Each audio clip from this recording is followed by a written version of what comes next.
says, and seek the peace of the city, whether I have caused you to be carried away captives, and pray unto the Lord for it, for in the peace thereof shall ye have peace. Hallelujah. Sa NIV, mga kapatid, ang sabi, hallelujah, napakalinaw rin na sinabi niya, mga kapatid, na sinasabi niya na sa bawat isa, mga kapatid, kung sila raw ay pagpapalain, ikaw din daw ay pagpapalain. Manalangin muna tayo. Dakilang Panginoon, maraming salamat. Alam ko po, dinadala mo na kami sa isang napakalalim na pagtuturo. Alam ko mahirap gawin, mahirap sundin. Pero alam ko po, kapag ginawa namin ito isang pagpapala. Ito isang kalakasan, ito isang katagumpayan sa aming buhay. Marami pong salamat, dakilang Panginoon. Kasihan mo nawa ang mensaheng ito upang ang bawat isa ay maunawaan nila kahalagahan ng Panginoon ng mga salita mo. Dahil ang sabi mo, hindi lamang sa tinapay na bubuhay ang tao, kundi sa mga salita mo, Panginoon, na nagmumula sa iyong mga labi, Panginoon. Kaya turuan mo kami ngayon, mangusap ka ngayon, kumilos ka ngayon sa aming mga buhay, dahil wala po kami magagawa sa ganang aming labi. Kaya maraming salamat, dakila ka, sa pangalan ni Jesus. Amen. Amen. Amen. Ay po lahat ay makakaupo na. Ang sabi ng isang komentarista, ang isa daw sa pinakamahirap na command ng ating Panginoon sa Biblia ay mahirap daw sundin ay ang command ng ating Panginoon. Basahin ko sa inyo. In the book of Luke, chapter 6, verse 27, ito po ang sinabi.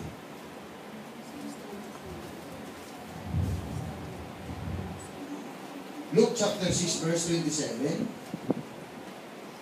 Datapot sinasabi ko sa inyong nangakikinig. Ibigin ninyo ang inyong mga kaaway. Gawan ninyo ng mabuti ang nangapupuot sa inyo. Kaya ba? Kaya bang gawin? Kaya bang ibigin yung nananag? Kaya bang ibigin yung gumagawa sa iyo ng sama ng loob? Kaya bang ibigin yung mga nagpapasakit sa iyo? Kaya bang ibigin ang gumagawa sa iyo ng kasamaan?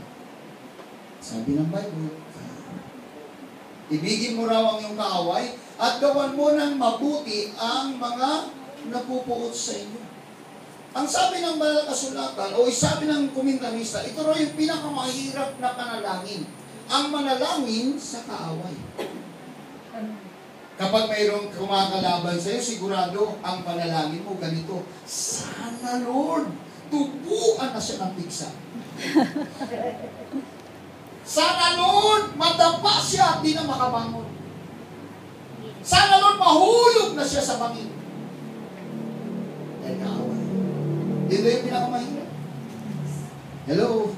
Amen? Amen? Amen. Hallelujah. Kailangan natin lumalim talaga, mga kapatid, para maunawaan natin ang kahalagahan. Kailangan pala natin ang ating kaaway. Kaya sabi ko nga, napakahirap na panalangin, mga kapatid. Kasi kung minsan, pag nagsasuffer tayo dahil bunga ng nagagawa ng iba, mga kapatid ko, ang ating pong reaksyon, ang ating pong panalangin, ay manalangin talaga tayo laban sa Kanya, na sana mag-suffer din siya. Nag-suffer ako, kailangan mag-suffer ka rin. Yun malimit ang naipapanalangin ng bawat Christian. Sa background na ito, mga kapatid ko, ng Jeremiah chapter 29, dito si King Nebuchadnezzar ng Babylon ay naging hari, mga kapatid. At nung inutusan niya ang kanyang mga tauhan na atakihin, mga kapatid ko, ang Jerusalem, marami po ang mga bayan ng Diyos ang nag-exile. Lumayas at maraming na captives na kulong, marami po, mga kapatid ko, ang inalipin. At isang nakakalungkot daw na experience yun, mga kapatid, para sa mga people of God. Hallelujah. Dahil naranasan nila, mga kapatid ko, na sila ay maging gusta. Naranasan nila na sila ay alipinin, mga kapatid. For 70 years in captivity, hallelujah, sa pagsakop sa kanila ng Babylon, mga kapatid ko, hallelujah, ang mga anak ng Diyos, natuto na rin sumamba sa mga pagan worship. Nahawaan sila. Kaya doon nagalit ang Diyos, mga kapatid, hallelujah. At dito ipinakita ng Diyos kay Jeremiah, nung siya'y matira, mga kapatid ko, nandun si Jeremiah sa record, mga kapatid, hallelujah. Kaya nga dito sa chapter 29, mga kapatid, ipinakita rito kay Jeremiah, hallelujah, ang isang panalangin or ang isang pangunguna ng Diyos sa kanyang buhay bilang isang propeta, mga kapatid. Hallelujah. Sa madalit sabi, mga kapatid ko, kahit pala ang isang tao na katulad ni Jeremiah na makarating sa Babylon, lahat ng bagay na ito, mga kapatid ko, minsan ginagawa ng Diyos for a purpose. Amen. Ang Babylon, ano ba ang Babylon sa panahon natin ngayon? Means word. Ang mundo, mga kapatid. Everybody say amen. Amen. Hallelujah. Kaya dito, ang sabi ni Jeremiah, seek the peace and prosperity of that city to which I have carried you into exile. Sinabi ng Panginoon kay Jeremiah. Hallelujah. Pray to the Lord for it because if it is prosperous, you too will prosper. Inilagay kita, Jeremiah, dyan sa Babylon na kapag ka nananalangin ka ng pagpapala para sa kanila, pati ikaw ay pagpapala. Sa madalit sabi, mga kapatid, napakasimple ang sinasabi ng banal na kasulatan, I put you in Babylon for a purpose. Sa madalit sabi, tayong lahat na mga mananampalataya, inilagay ng Diyos dito sa mundo ito dahil meron siyang layunin. Amen. Mayroon pala siyang layunin. Hindi ang ibigin ang mundo, kundi mahalin ang mundo. Hindi ibigin ang mga gawa ng mundo, kundi mahalin mismo, mga kapatid ko. Okay, huwag na tayong pumunta sa mundo, sa bansa na lang natin. Kuminsan, mga kapatid ko, hallelujah, ang bansa natin ngayon nagkagulo-gulo. So ano ang gagawin natin ngayon, mga kapatid? Manalangin na lang tayo. Alam niyo ba kung bakit kailangan natin ipanalangin ang ating bansa? Dahil pagka ang ating bansa nag-prosper, mag-prosper din tayo. Pagka ang bansa natin nagutom, gutom din tayo. Amen. Tama, mali. Kasi pag nag-shutdown, lahat ng kumpanya, wala nang trabaho.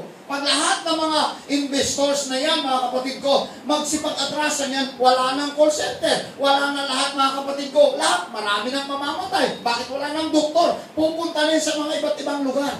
Yes. Kaya nga, ang panalangin ni Jeremiah, sabi ng Lord Jeremiah, manalangin ka sa bansang Babylon. Dahil pagka ang Babylon pinagpapala, magpapalain ka. Ang Babylon ay kaaway ng Diyos. Pero bakit sinabi ng Lord, ipanalangin mo? Yes. Ha? Di ba? Napaka-ano, ang Diyos, ano? Yes. Ha? Nag-captives na, mga kapatid ko, ang mga anak ng Diyos, pero ang panalangin pa rin, pagpalain yung kaaway nyo. Panalangin yung kaaway nyo. Amen. Idalangin ninyo ang inyong kaaway. Kasi inilagay kita dyan sa Babylonia dahil may purpose ako sa inyo. Hello? Amen. Ganon din ang Diyos. Inilagay tayo ng Diyos dito sa church at ang church nandito sa gitna ng mundo. Hallelujah. Dahil ang Diyos may purpose kung bakit nag-exist ang church. May purpose ang Diyos kung bakit nandito tayo sa mundo. Dahil para ibigin ang kaaway. Amen. Hello? Amen. Mahirap umibig. Lalo na pag sinasaktan ka. Yes. Amen. Sinaksak mo ang puso ko. Pinupok mo ng martilyo. Ibigin kaya kita. Tratuhin pa kaya kita lang mabuti. Kaya, mahirap. Hello? Mahirap ano? O palakpakan muna natin si Lord. Hallelujah. Ha?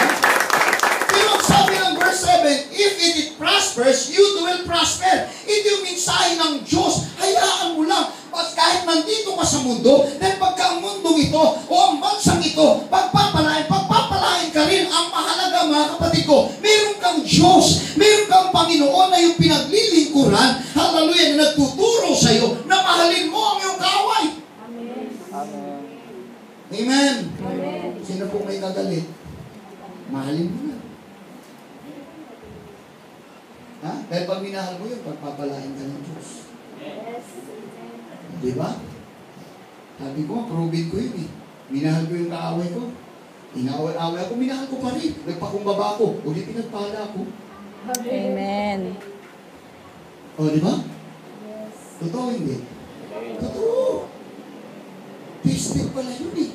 Yung bang tipong pinagbibigyan ka ng masama, pinagbibigyan ka ng masama, sinasaktan ang puso mo, minartilyo pa ang puso mo, mga kapatid ko, pero tahimik ka lang, nagpe-pray ka, Lord, pagpalain mo sila, Lord, pagpalain mo sila, Lord, pagpalain mo sila. Pag pinagpala sila, pinagpala ka, ang kagandahan ng doble ka, isa lang.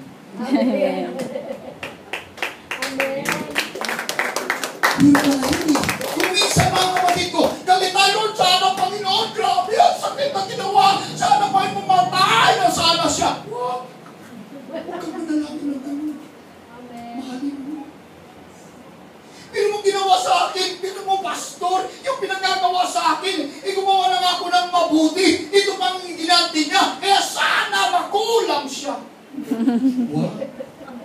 Pag may maaway ka bukas, dalhan mo na ang bulalo. Dalhan mo na ang pansit. Tested yan eh. Meron doon mga kapatid sa Bulacan, grabe oh. Ako nagmura mga kapatid ko. Kinawa ko, sabi ko, patalan mo yung spaghetti yan. Sarapan mo ha. Benny, sarapan mo yung spaghetti. Patalan mo, pakainin mo ng spaghetti. Biruin mo. Wala, sumasabi. Kaya ka? Kaya ka?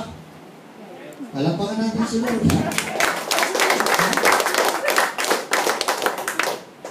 Alam niyo, meron isang book mga kapatid, sabi niya, The Healing Power of Forgiveness.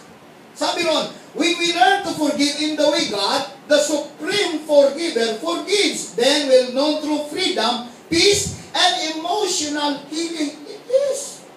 Totoo naman talaga eh. Pagka nagpapatawad ka mga kapatid, pag natutunan mo ang pagpapatawad, ang Supreme Forgiver, which is God, and the magnificent God, which is Jesus Christ, magpapatawad din sa'yo at bibigyan ka pa ng kalayaan, bibigyan ka ng kapayapaan, pati yung emotional problem mo, giginhawa, yung puso mo nagbabara, luluwang, yung pagkatao mo mga kapatid ko, na hindi nagiging madali, magiging madali na dahil sa pagpapatawad. Amen. Amen. Kaya sabi nga, pag-ibig lang ang susi ng lahat. Yan na lang palang dapat itapat eh. Pag-ibig. Pag nagmahal ka sa Diyos, magawa mo ang lahat. Sino pong nagmamahal sa Diyos? Amen. O kaya mo magpatawad. Yes. Amen? Amen. Yan totoo eh.